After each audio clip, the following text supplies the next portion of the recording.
Yeah? Good. Yeah, yeah, sure.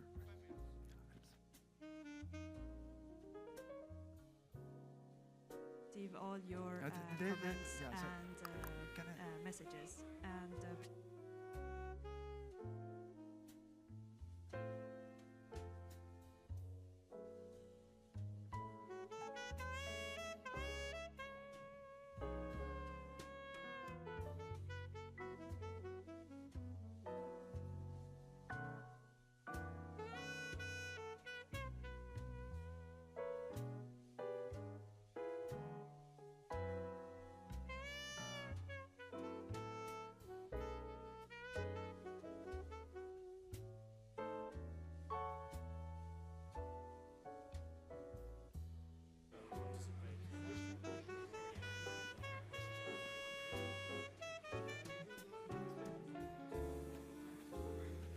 hello.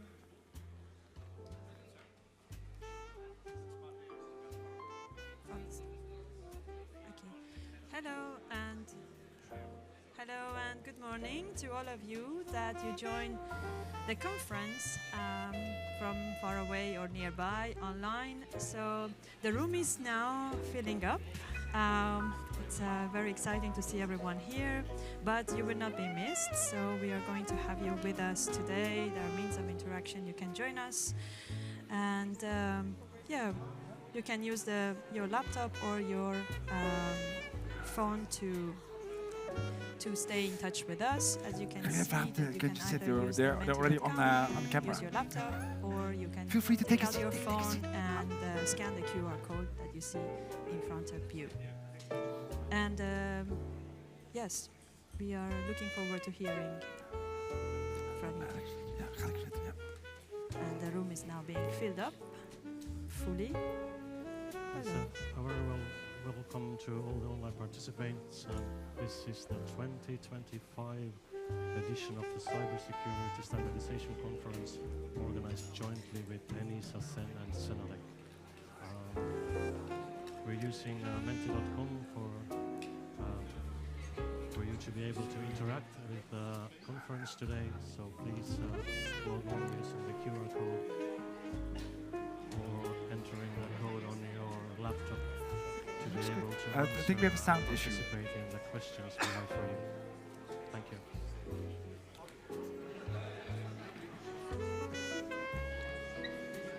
There's no audio in here.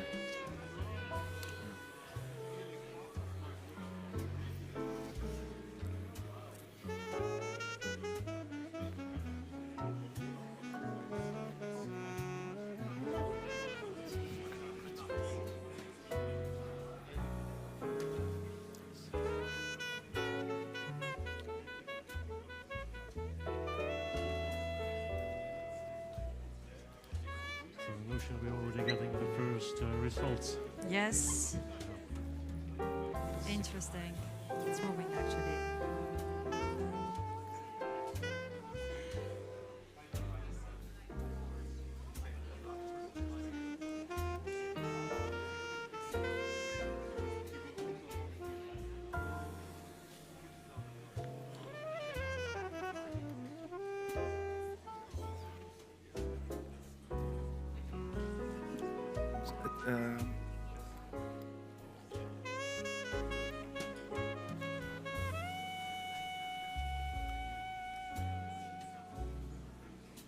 No sound online. I think the mic is now deactivated.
There's sound?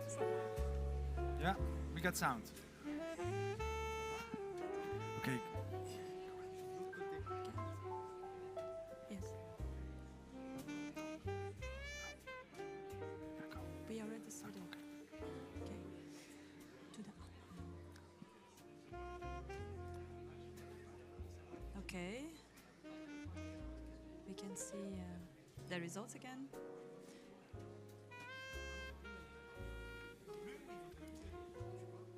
Are they on? I will check if you have the sound Are on. they on?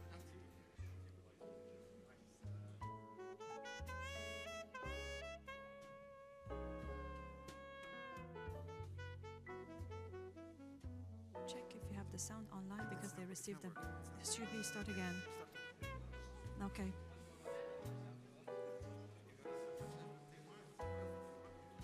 Okay, I think maybe the sound is okay now.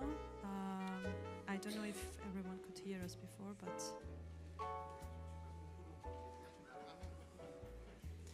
all right.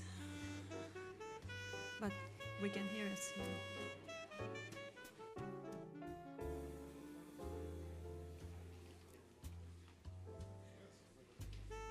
Okay, so now I hope that the people online can hear us. It seems like there was an issue, and hopefully now it's no more the issue. So, Kim, please.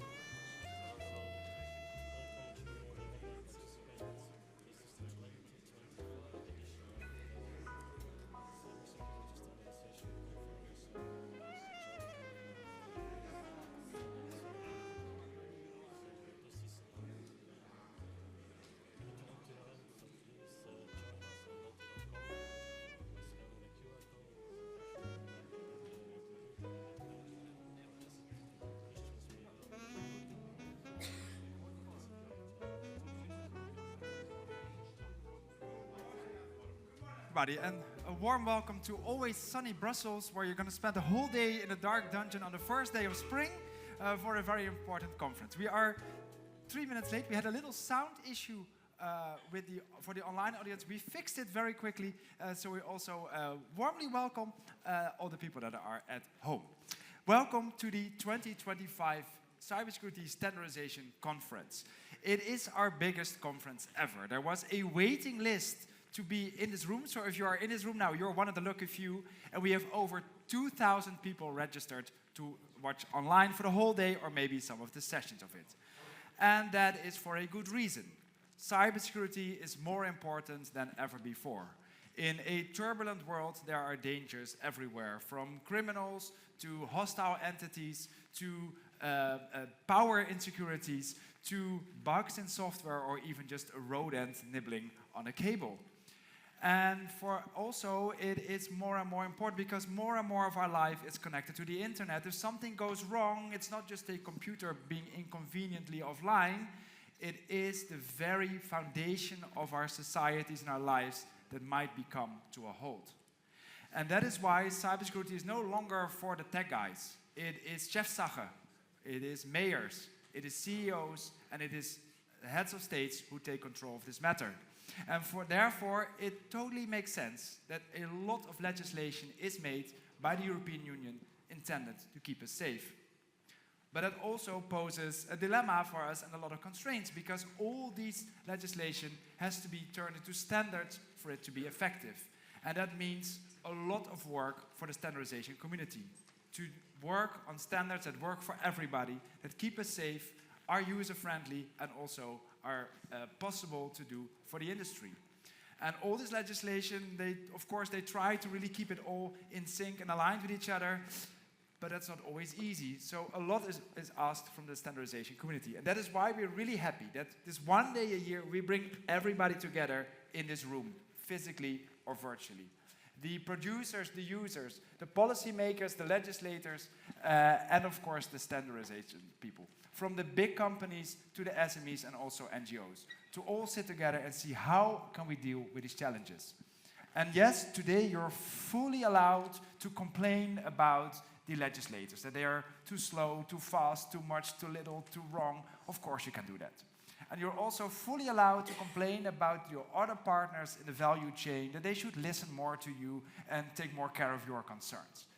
But if an avalanche of legislation is coming to you, complaining is not going to save you. We are in this together. The threats are not going to be less, and the legislation will be there. So we have to find a way together to deal with this matter. And I'm saying we, because for me it's the second year I do this conference, so I start to really feel part of this family. But I have to say you, I am just a moderator. I'm Rogier. I'm from Moderating EU. We are a collective of moderators that tries to make EU events more engaging, more inclusive, and more impactful. So I'm just your facilitator today to help you with this important discussion. What are we going to do? We have 4 sessions today. First, we're going to take a bird's eye view. We're going to take the organizers of this conference and the commission, put them here and ask them what is coming for us and what do they see as important to discuss this year.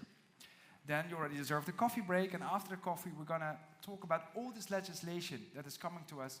What does it mean for the standardization? How can we deal with this in a good way? After lunch, we're going to look at the what. What can we do with standards to make sure they comply and they help us with all these challenges? And after the last coffee break, we're going to, well, maybe my already favorite session of the day, look far into the future. There are probably a lot of things you like to do a little bit different today, or a little complaint you have, but the world is in turbulence. What happens if we put our eyes on the horizon on 10, 15, 20 years from now? Can we still tweak things, or have we think about doing things fundamentally different? That's what we're going to do today. And of course, while we do that, we like to hear voices from you in the room. I have my flying microphone with me, but also you can interact with us with your phone, your smartwatch, your smart fridge, your washing machine, or anything that is connected to the internet. And to help you, that, especially when you're at home, we have my wonderful sidekicks, Kim and Nushin. Nushin, how can people participate through the app? Hello and good morning everyone, to those online and present in this room. So you can use either your laptop by using go-to-menti.com, or you can just simply take your phone out, it will be easier, and scan the QR code. And that would be the means of interaction. And yeah, voila. So both, if you're in the room or at home, take your phone, take your tablet, your laptop, scan this QR code, and questions will appear. Kim, what is the first thing we'd like to know from people? The first question we have is why do we value standards? And it seems that security and legal certainty is one of the most important reasons for that. Yeah, and it's good that only a few people choose because we have to, because we like standards in this room. Yeah, definitely. Okay, can you take us to the next question? Yeah, we want to ask you, where are you from? Where are you joining us from? Yeah. So please... Put a pin on the map. Of course, if you're in the room, you may choose between Brussels, where you are now, or where you came flying or training from yesterday or this morning. But also maybe if you're joining us from home, where are you? I see, very north of Sweden, the center of Spain. Sicily, that's a nice place to be. Romania, Ireland. Oh, Brussels is growing. And we have people from the rest of the world. Where could that be? I heard we have a lot of interest from Saudi Arabia.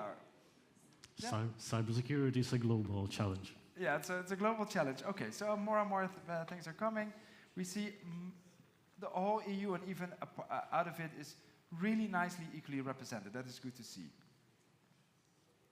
And some people on the sides of the map. Oh, even someone from the Caspian Sea. Yeah. Okay, so we have a nice representation of people from the room. Then, of course, we're very curious.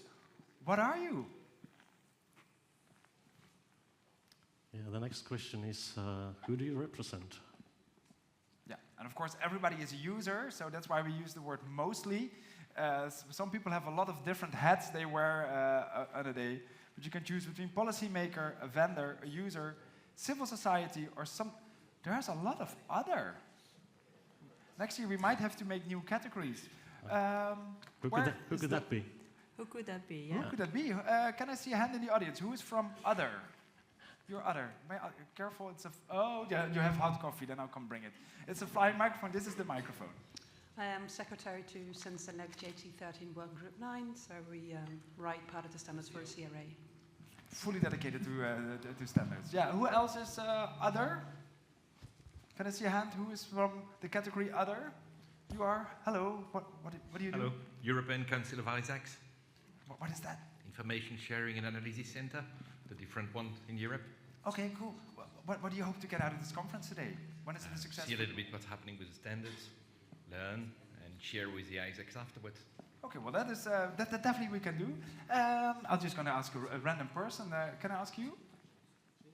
Good morning. Who are you? Good morning. I'm Ilaria Magazzino from the German Marshall Fund of the United States, so a think tank. Ah, a think tank. I'm here representing our work and hoping to learn from everyone. Yeah, one of the things we're going to discuss is the world is becoming maybe more like islands, the trend of globalization is in reverse. How important is it that we keep talking on a global level and also work good with the US? Very, very important. We work transatlantically, so it's also essential for us to bring European bubble knowledge overseas and vice versa. Yeah, in the US, how do you look at Europe when we talk about standards as the front runners or the laggards? Depends on who you ask, also within my organization. Okay. But yeah, we try to be active on both sides, and I'll keep it to that. In preparing this conference, a lot of time when I asked how is this, the answer is depends on who you ask. Yeah, that is in many cases that's the answer. Then I'll just ask you. Hello, good morning. Who are you? Can you hold it? Hello, I'm fine, thank you. Yeah, what do you do? I'm representing a Norwegian company. We are a trust service provider, Norway, working with EID, trust services. We are QTSP. Okay. Yeah. We hear a lot, every company would love to be involved in standardization, but also it means you have to dedicate resources from your company. Does your CEO say, yeah, spend some time in standards? You say, oh, that's going to be too expensive for us. No, that's the hard stuff, yeah. That's the hard stuff. You always have to, what's the winning argument that allows you to dedicate time to this? No, it's to understand what's coming on legislation. Some of them might beat us or hit us as well. Yeah. We need to be aware of what's going on in the world around us. Yeah, so it costs some time and research, but it definitely pays off to be involved. Yes, okay, wonderful. Well, great to see so many people around here. We also we don't want to give you a long report with 25 pages to read, so we have, like last year, we have our graphic note taker, Maria, in the back of the room, who's going to listen very carefully to the conversations going on. At the end, sometimes you will see her doodling on the screen, and at the end of the day, we have a very nice graphic report from Maria from Visuality. I would say let's get started to our first session, a big overview of what is happening today in the world, what should we be talking about today, and a little warm-up of the discussions for today. Can I get a big round of applause for Raluca Stefanuc, Jan Ellisberger, Florian Pennings, and Jos Remy.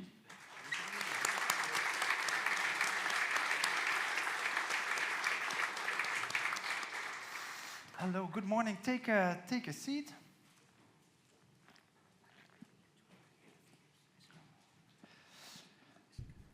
Good morning. Nice to see you here. Raluca Stefanuc, you're the Deputy Head of Cybersecurity and Digital Privacy Policy at the European Commission. There's a microphone next to you. Yes, do I need to confirm? Yes, I am.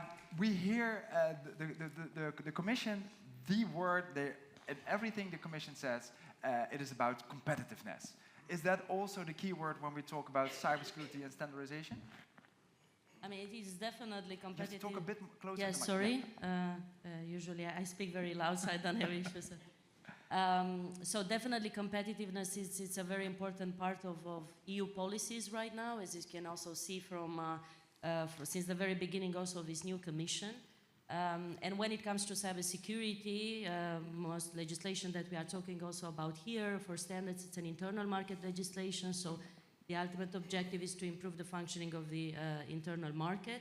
But at the same time, of course, when we have cybersecurity objectives, so this should go hand in hand in terms of facilitation of implementation for businesses, but also making products and services more secure. So it's a balance to reach on the market.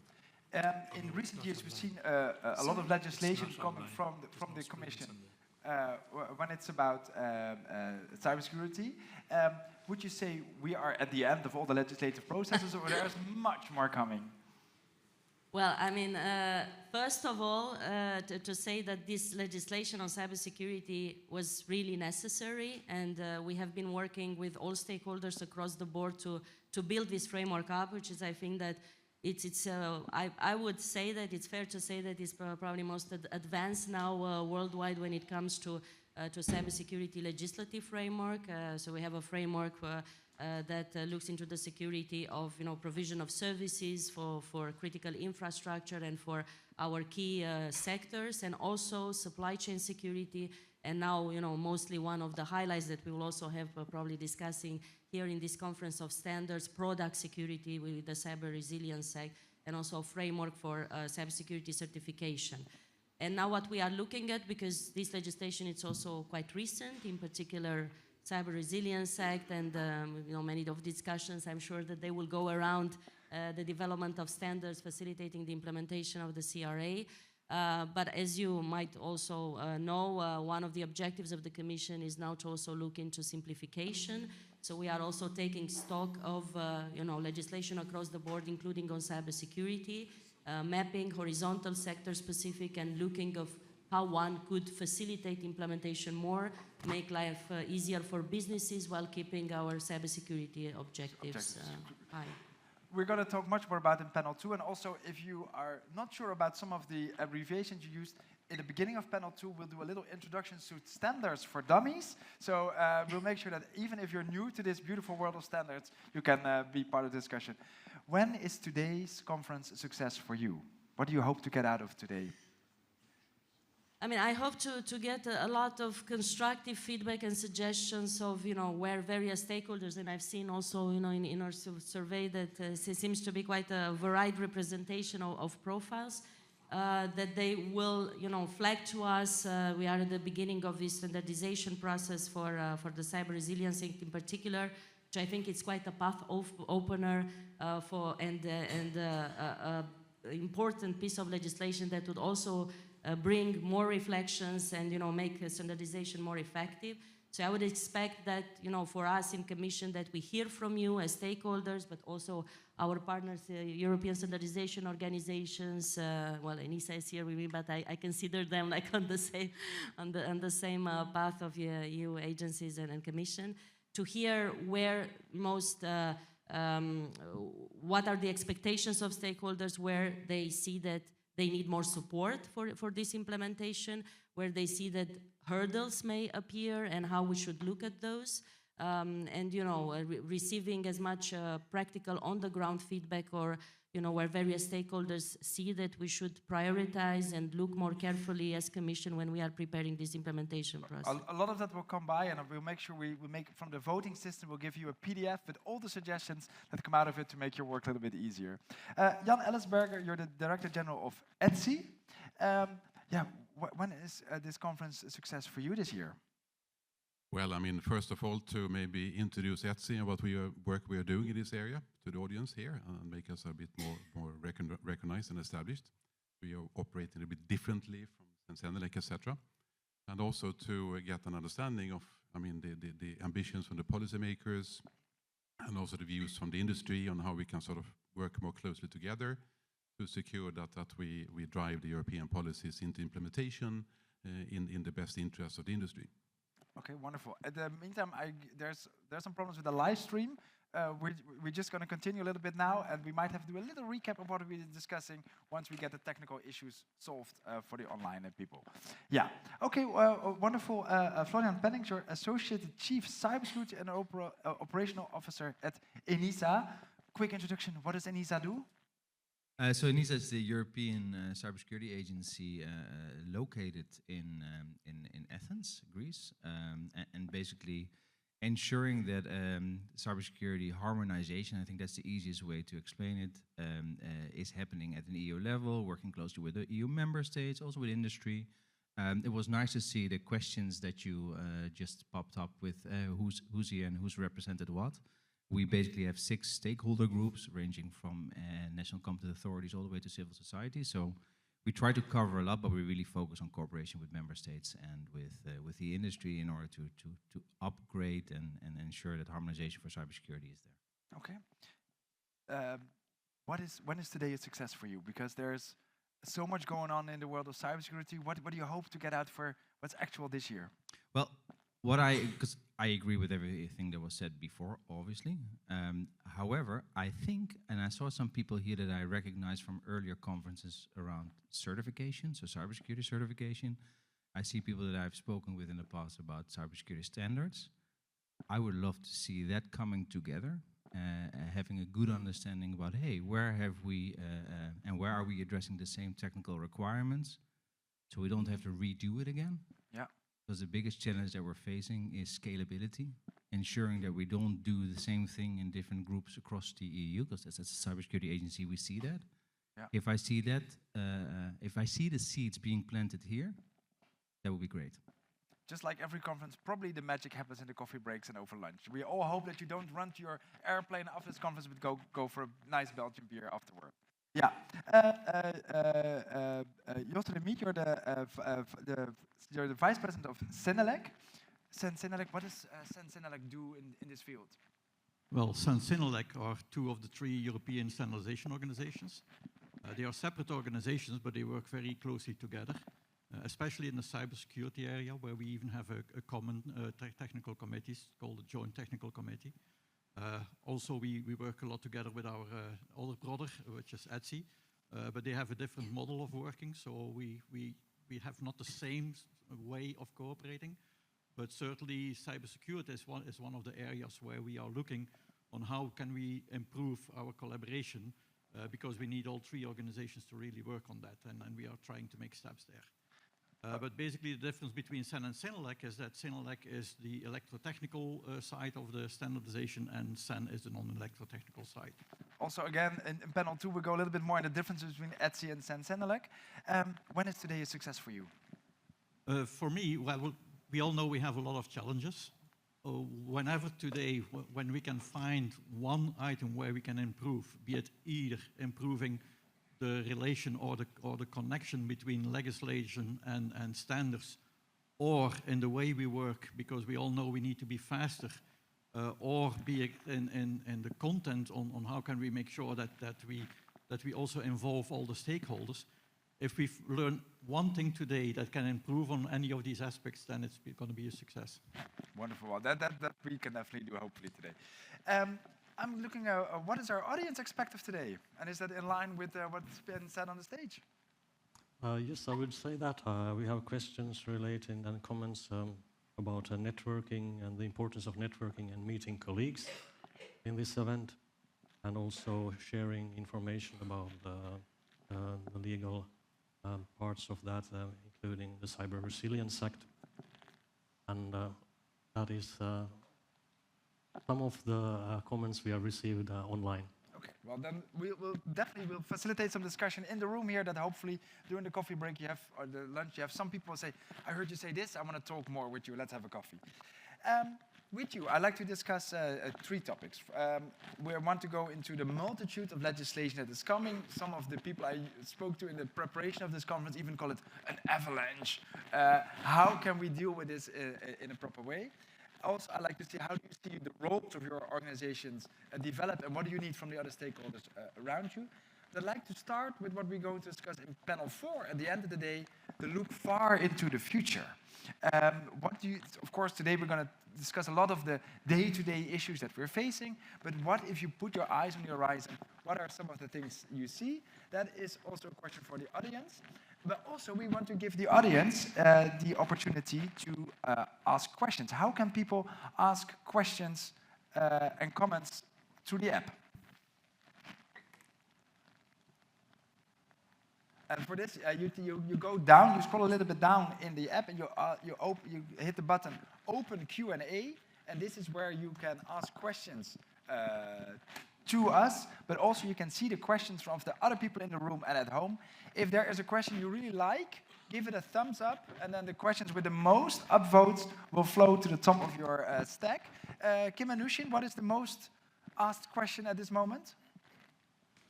Let's see if we can find that one. I believe that relates to networking and meeting colleagues. But also, when you open the Q&A, what is the most asked question at the moment? It's coming up still. Yeah, if you hit the open Q&A button. Yes. I think the first one that I saw coming was about the sound online. We still working. I'm looking also to the back of the room if we have got the sound online. And can you hit the open Q&A button on your computer?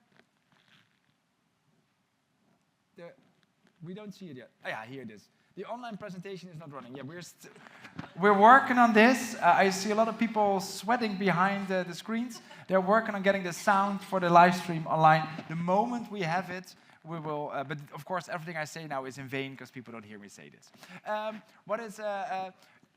So if you have questions apart from the online presentation and sound, feel free to ask your question, look at the other questions from other people in the room or at home, and upvote the questions you like the most. Can we see the second? No, sound online. Yeah, the next one. Oh, do the organizations represented on stage have overlapping objectives, and surely this is part of the challenge to drive consistency? Floriana, would you look at this question?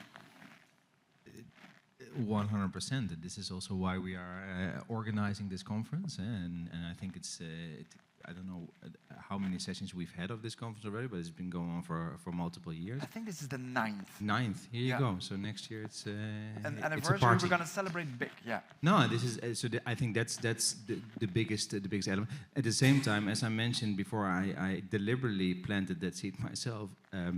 If we're looking into the standards arena. We do lack a certain amount of experts in that area, so we have to rely on each other. We have to work with each other, and we also have to make it an interesting field for graduates to start going into, or even if people are in the workforce, to take this as a new skill that they want to develop. I think that's one of the, and I can go on and on, but I think this is really something on the horizon. I saw somewhere in the back of the room, they brought their I think, 15-year-old kid to work. This is a perfect day, I hope. At the end of the day, I'm pretty sure you're really liking standards, you're going to work in this field. That's a brilliant initiative. More people should be doing this. Yeah. Definitely. Let's go. Oh, and is there some overview of the interplay of all European cybersecurity legislation? We're going to tap into this a little bit after we discuss the future. Can we go to the next question and close the Q&A?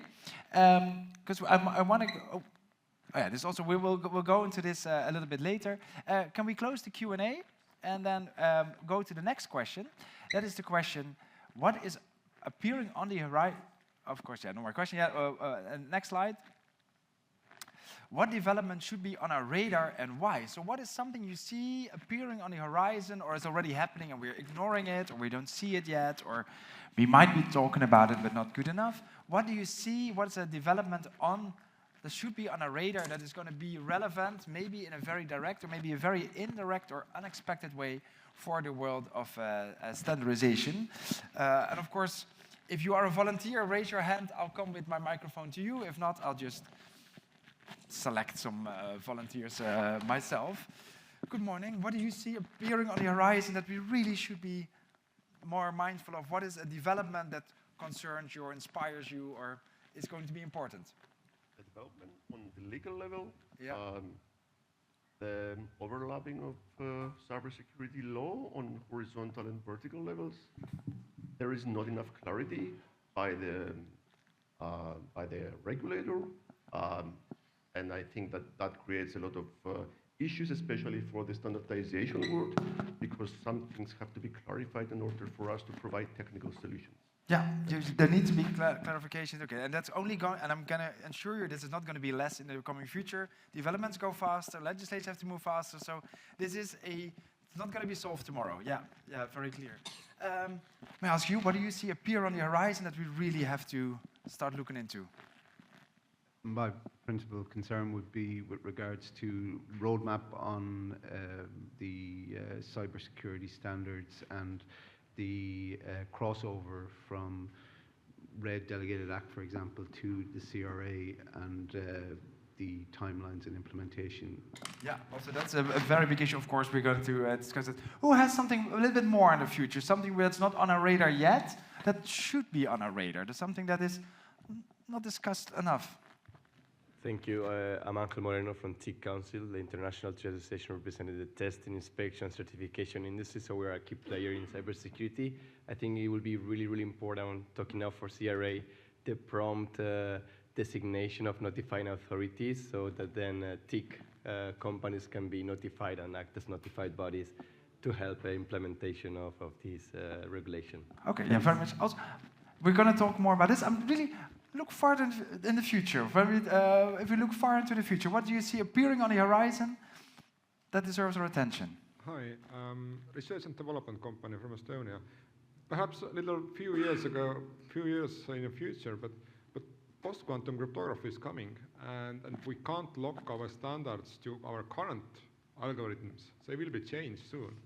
Yeah, okay, that's going to be changed. Yeah. Someone else, an idea of what's really appearing on the horizon? Oh, nice catch. So I think one of the problems is like in lots of critical industries, because they have to rely on so much regulation, we have lots of legacy infrastructure there, and then we're locked into like older practices like memory unsafe languages. So I think that will be continuously a problem, and we should, when developing like those new standards, make sure that they also offer paths for upgrades so that we can avoid such problems in the future. Yeah. The older digitalization comes, the more legacy things we will have everywhere. We have to start minding that. What does the online audience say in terms of things we have to look into the future? Another Q&A, but what are the answers to this question? So there are some mentioned about the geopolitical challenges. There is also a growing cyber threat caused by AI. And how do we address this? And also the overregulation. Overregulation, yeah. Jos, when we ask this question, of course we see some things as geopolitical developments, AI, but the first things the people in the room come up with are the concerns of today, overlapping, how to go from red to CRA, all these things. Do we pay enough attention? Are we sometimes so busy with what is concerning us today that we forget to look out of the window into the future? Yeah, that is a risk that's always there. And we all live in a time that everyone has more than enough to do, so we tend to focus on the things that are happening today rather than to think about what to do, not just for tomorrow or next week, but for years from now. And if you really want to make the good choices for the long term, you really need to think about what's going to happen 5 years from now rather than next week. And that's not easy. That's not easy. It takes... it requires from people to step aside, don't stop thinking about today for a moment, and think about what is it that we need to do for the long term.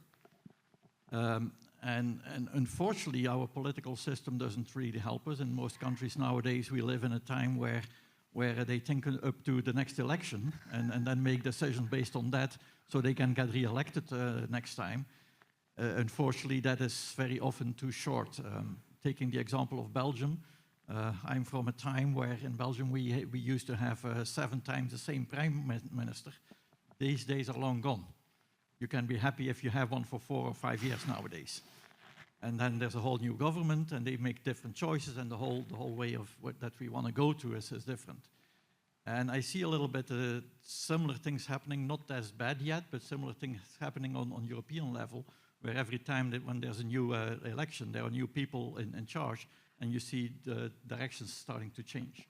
Yeah, and combined to one of the questions online, which I think was a very good one, is the overregulation. If you see in the US now, and whether it's good or not, I leave it for discussion, but there you see the opposite happening. They deregulate. They make less regulations. So the question is that not a threat for us? Because if we have too much regulations, then we're going to become way more slower, more expensive, and it may endanger our competitiveness in the global market. Yeah. Florian, if we look to the world of cybersecurity, The Economist had a big article a few weeks ago about the scamming farms in Cambodia, that they are on an industrial level with human trafficking and big compounds full of people enslaved to work to scam people out of every euro they have. What kind of global threats in cybersecurity do you see on the horizon? Wow. Now, I thought we were going to talk about standards. Listen, now, in all fairness, listen, as a cybersecurity agency, what we do, we really accumulate information around threats and threat landscaping to that EU level, where we have to use information that we see and threat analysis, both from public and private side.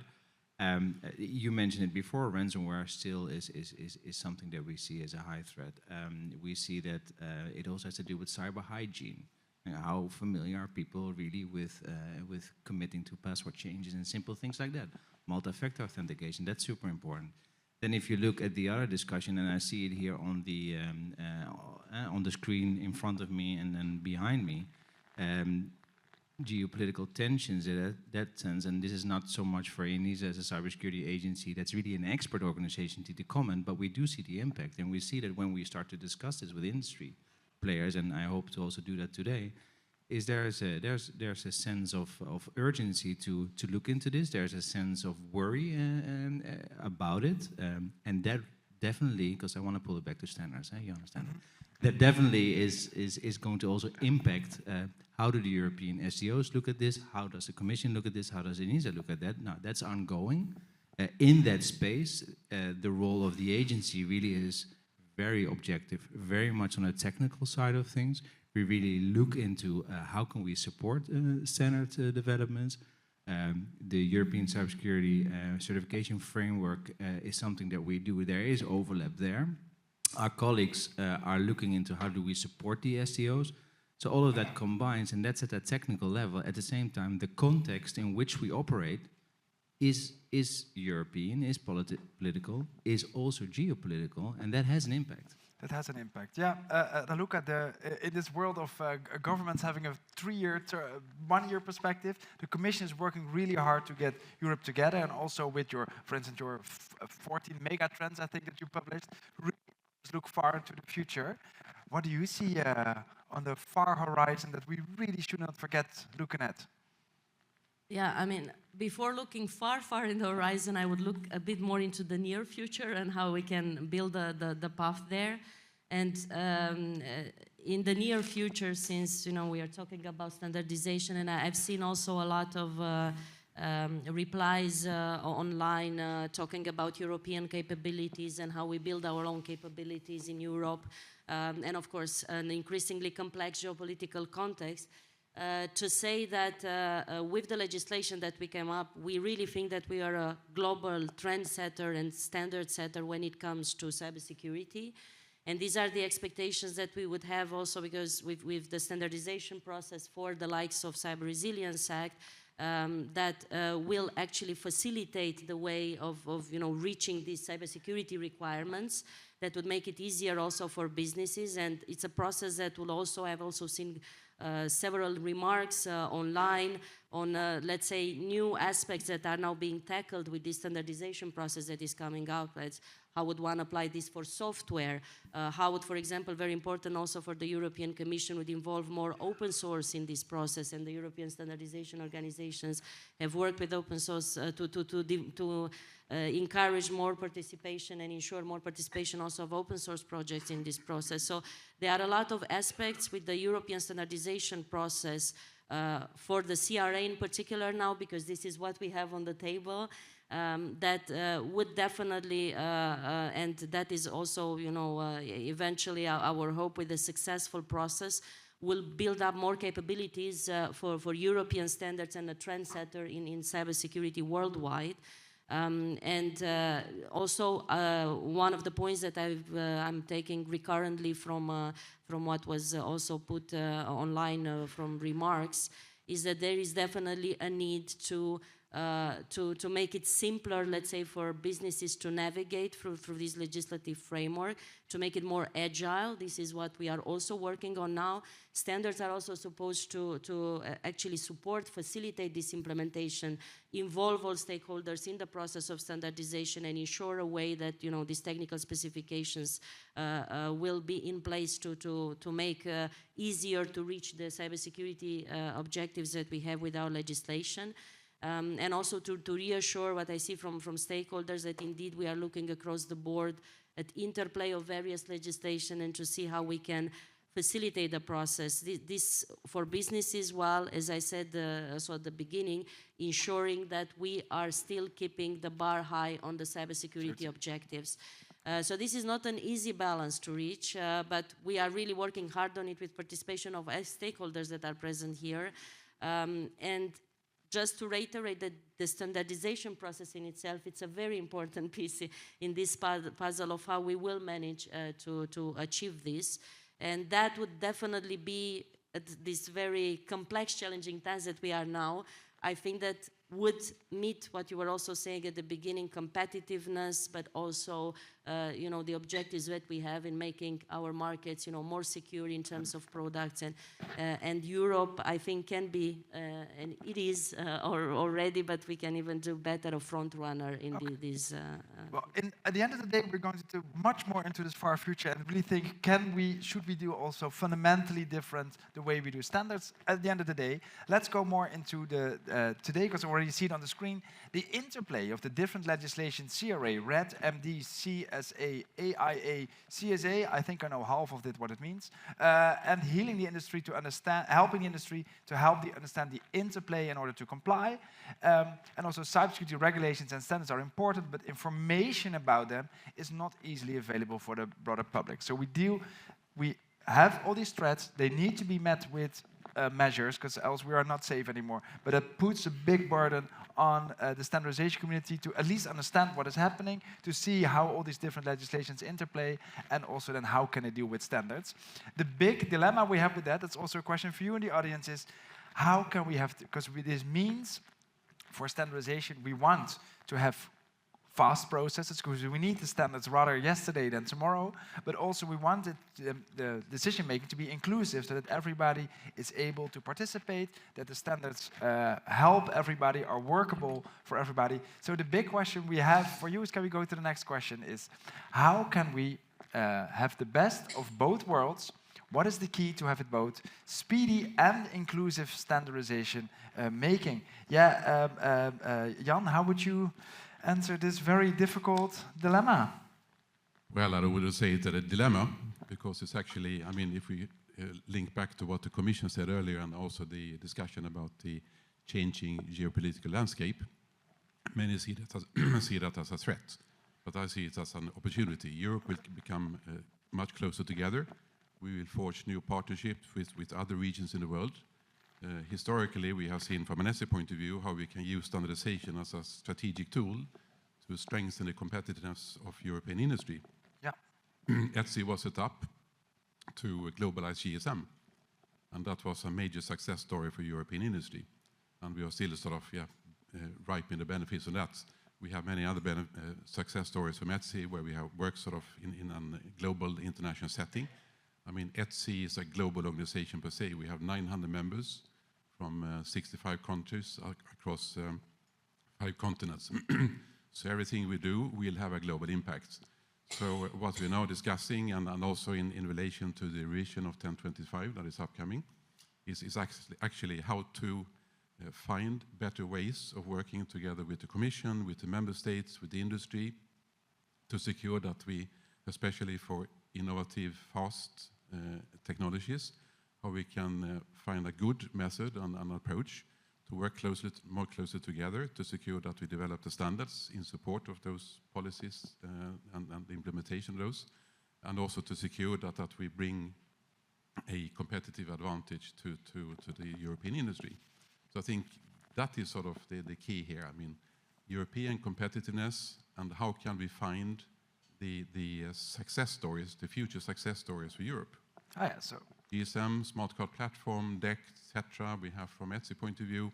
I'm sure that we will find new success stories if we get to act together. And from an ETSI point of view and our members, we are fully committed to take up on that challenge. Okay, well that sounds, keep your eyes on the ball, that always helps us solve solutions. Yeah, if I may add to that, I fully agree with what Jan just said, but one of the things that we also should do is, especially in CENELEC, we have a very strong national delegation principle. We have the experts there, and we really need to train them, especially in new areas where we sometimes have people with a lot of expertise on the subject, but not so much on how standardization works. And if we can increase that knowledge and make them stronger, that can help us in bringing them then to the international level, where we can then use the strategic advantage of our knowledge and our experts in the international arena, and so strengthen our global position in the world economy. Yeah. You could also say it's just impossible. There is too much legislation coming to us. We have to tone it down a little bit. Okay, nobody dares to answer this one. Who has some suggestions from the audience? Hello, my name is Wunka. I'm working for the semiconductor company Infineon Technologies, and I'm working in CENELEC and ISO IC also actively. And I see there definitely a dilemma what you're describing, because on one hand, we are missing experts. This is the question you asked before. Does your company, your CEO allow to join? Yes, we can, but it's limited. And on the other hand, the processes, I would say specifically, because I see the difference between international IEC, ISO, and CENELEC, they are more complex in Europe. So we need to work also there to simplify processes in the standardization itself to speed up this. Did you have an idea what would be a good suggestion for that?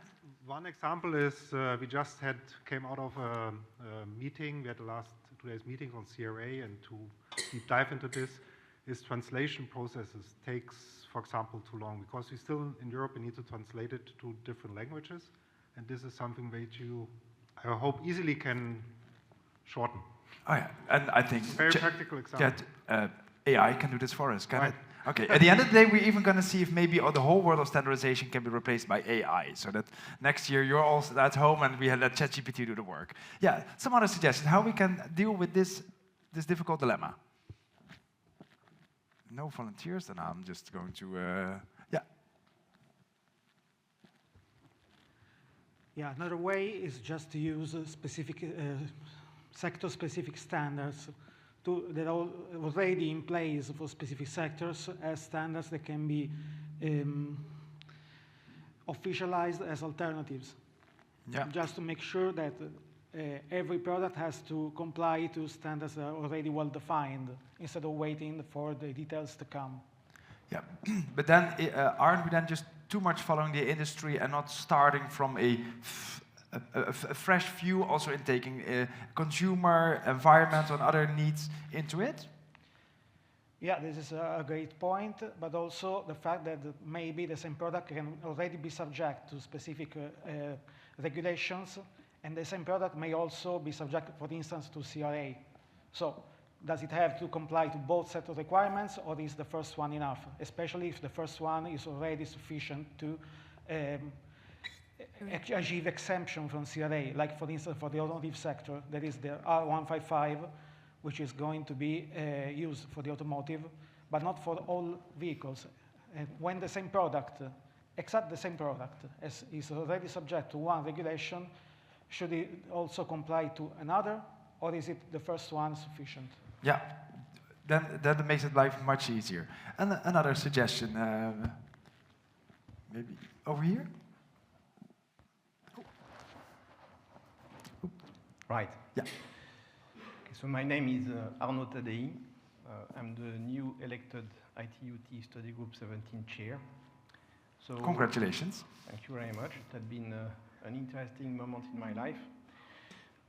So I think the first question before answering this one is at which term you want to have the answer. Is it for tomorrow, or like the person over there from CENELEC said, is it a long-term problem?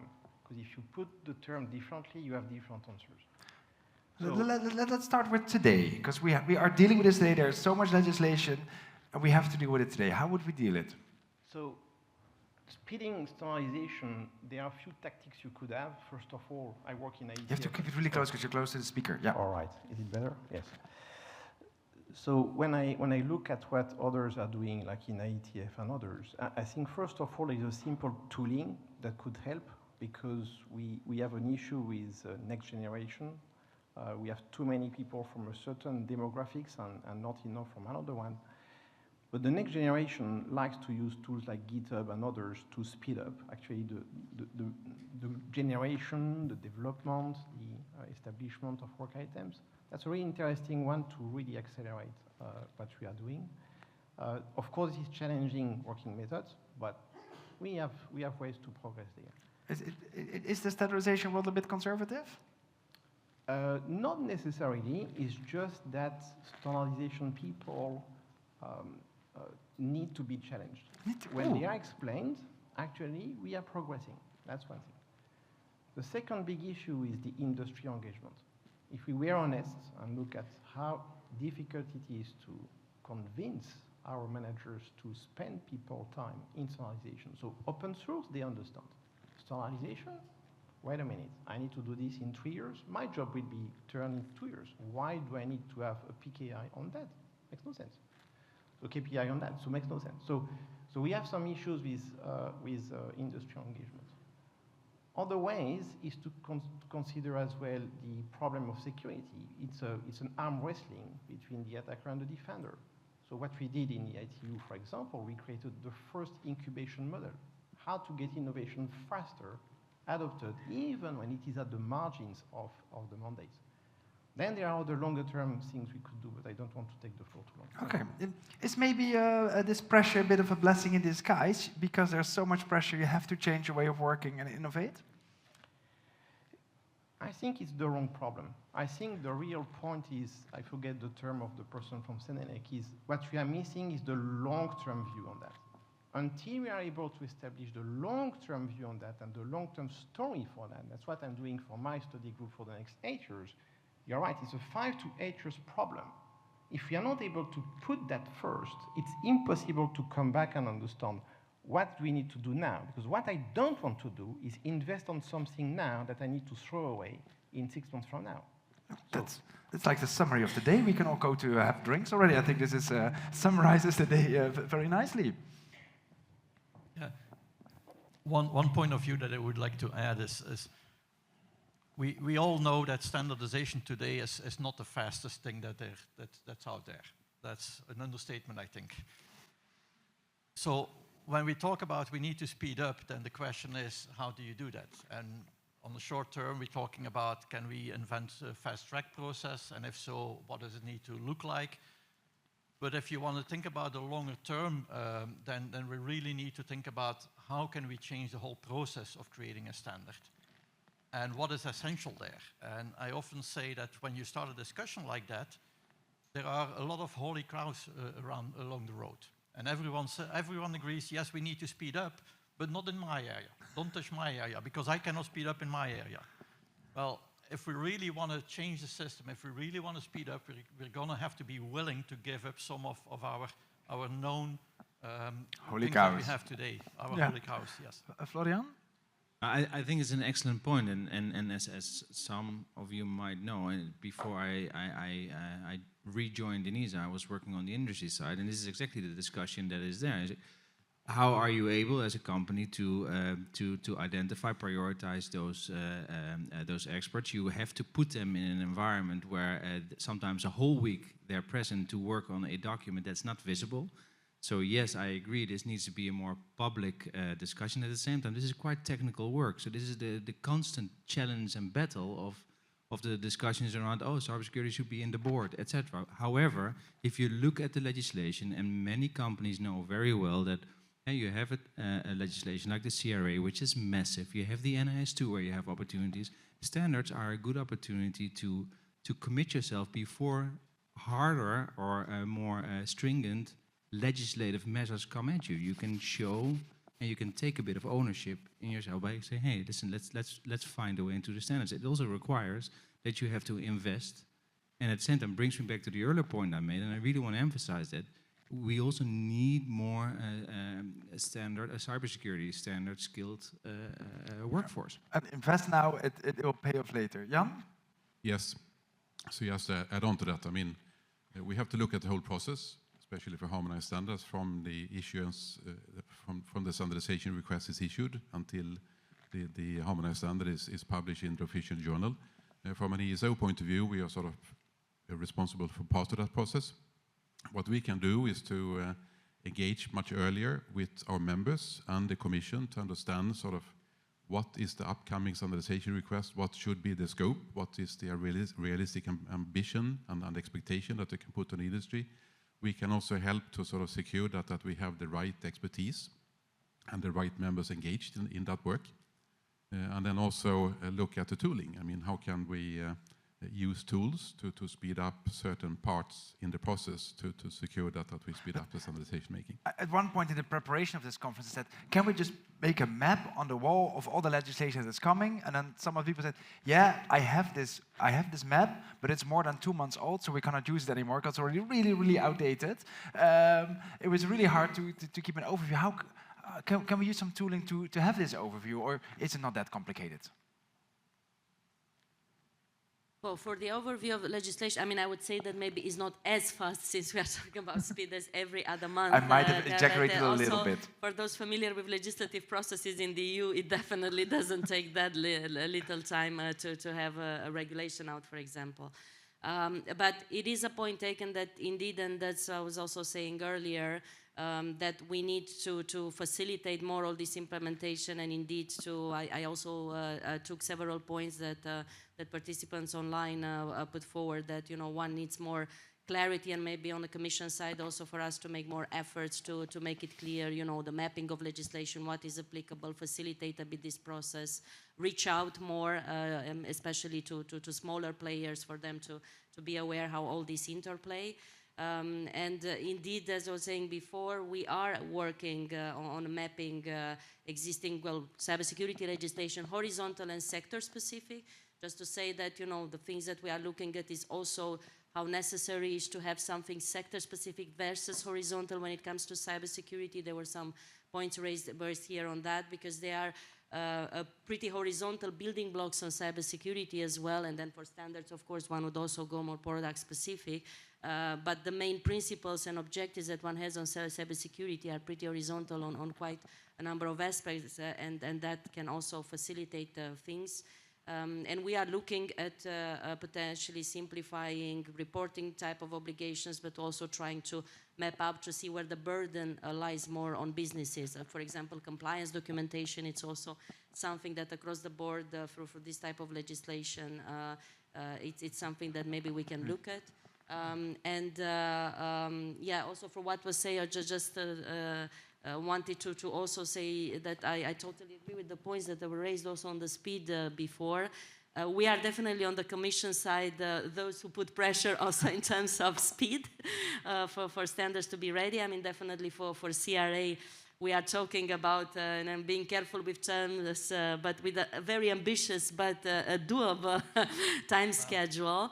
But we are already on quite new ground, and I feel also on the Commission side reassured also hearing here, because it is also new ground to work on something that maybe it's a big word, but I see it also quite revolutionary for the way standards and European standards will be developed in that particular area. We're talking about digital products. Also the fact that the European Standardisation Organization will work together, so they will also be in this close cooperation mode for these standards, and that is also quite important to contribute to the speed and efficiency and I definitely of the have to say, as a citizen, I'm super happy you keep this pressure on. What are some suggestions from the audience? Yes, so what we have collected here is that how to have speedy and inclusive standardization making. One point was the education and increase awareness. So as a manufacturer, basically, that's not aware of all the regulation existing out there, how can they start with it, get to know about it? And and then early involvement of the experts. So to bring them on board. We're on our way to a coffee break, but we might have time for one last question from the audience. Do you have a question ready for us? Can we do the open Q&A, see if there's a question? Yeah, we knew that. We're still working on that. Which one you want to show? Oh, there's a lot. There are plenty. Yeah.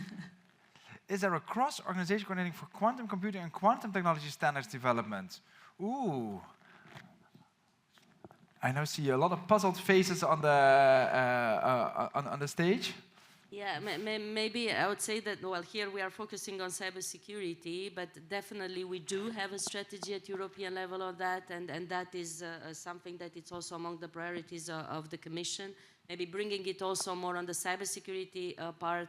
We also have in post-quantum cryptography and a transition to post-quantum cryptography, a strategic way forward, working together very closely with member states, in particular for transition to post-quantum cryptography for critical infrastructure and public administration. And it is very relevant indeed of how, you know, standards in this area, and there were several points actually raised that I've seen from the audience on emerging technologies, looking at quantum in the future and PQC. So indeed standardization will play quite an important role. And also since we're talking about Europe, also on the global scene, these are aspects that really have global implications, and also where, you know, the role that Europe would play in this would be quite important. Jan? Yes, no, I fully agree that Europe could lead quantum standards. And from an ENISA point of view, we have sort of already started to have discussions with some of the research community and also some of our members to sort of see how we can start standardization activities in ETSI around quantum. And of course, always looking at what partnerships could we have on a global level. And there we, of course, need the guidance from the Commission, exactly which regions should we collaborate with. Okay, but it's very good to hear that even the things that we don't have on our desktops yet, you're already thinking how is the cybersecurity done and how can we standardize this. In one sentence, from your own organization, where do you see your own organization in 10 years from now? What role do you like to keep or take more? Florian. Well, first of all, I want to say one thing to fuse into the discussion about awareness, transparency, and inclusivity.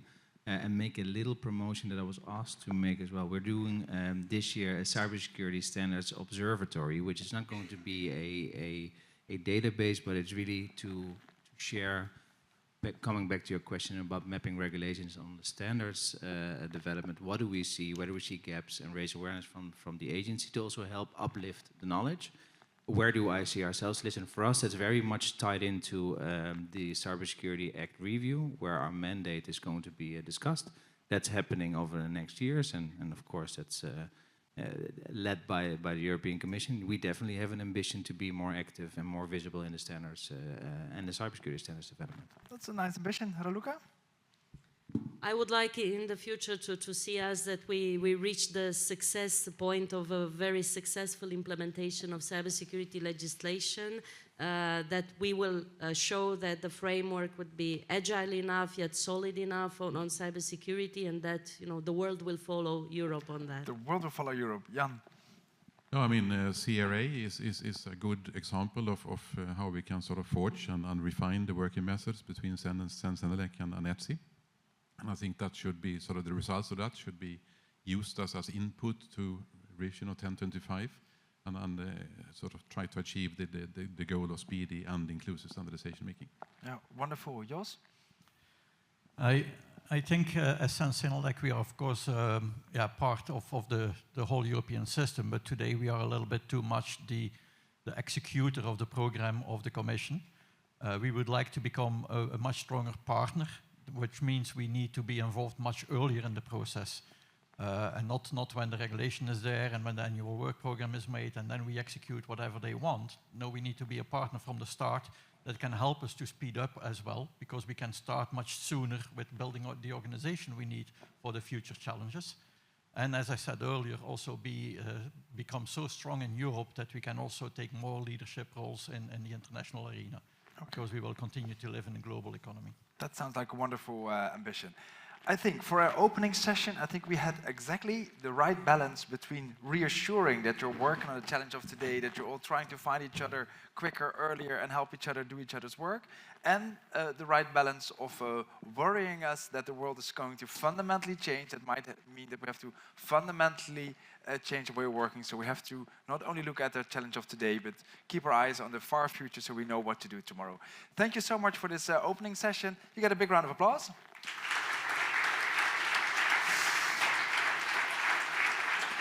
And we are going to take a 25-minute coffee break with a lot of networking, because that's crucial for today. And then we're going to dive much deeper into the avalanche of legislation that is coming and how we can deal with it. Thank you so much.